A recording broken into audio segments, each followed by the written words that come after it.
The Dutch government lies in ruins after collapsing on June 3, 2025, plunging the nation into chaos just weeks before it hosts a critical NATO summit. At the center of this political storm is Geert Wilders, the controversial far-right leader often dubbed the Dutch Trump.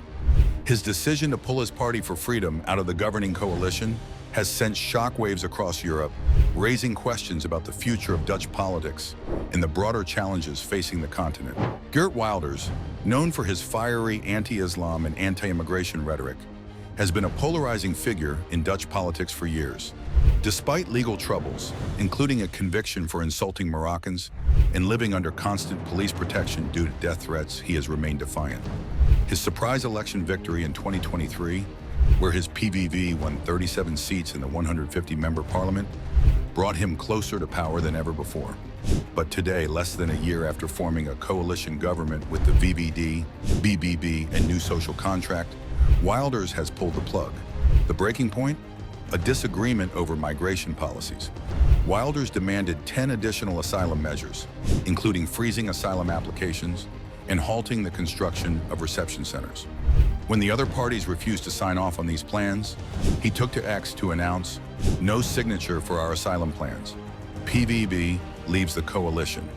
The move has been met with fierce criticism. Prime Minister Dick Schoof called it irresponsible and unnecessary, while VVD leader Dylan Jesselgoes labeled it super irresponsible. BBB's Caroline van der Plas accused Wilders of betraying the Netherlands. Schoof has since resigned, and the country is now heading towards snap elections, likely in the autumn. This collapse is not just a Dutch issue. It's a microcosm of the broader struggles facing Europe. From France to Italy, far-right parties are gaining ground, fueled by public frustration over migration and economic pressures. Economic woes, from rising living costs to stagnant wages, have exacerbated these tensions, pushing voters towards parties that promise radical solutions. The Netherlands, once seen as a beacon of tolerance and progressive politics, now finds itself at the epicenter of this populist surge. And the timing couldn't be worse.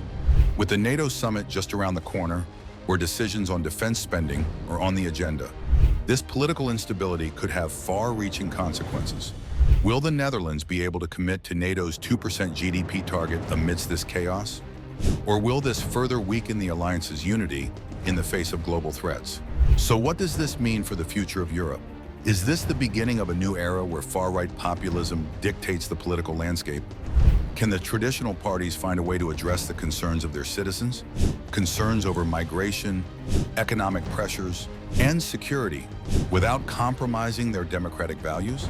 And most importantly, will Geert Wilders finally achieve his dream of becoming the Dutch Prime Minister? Or will his gamble backfire?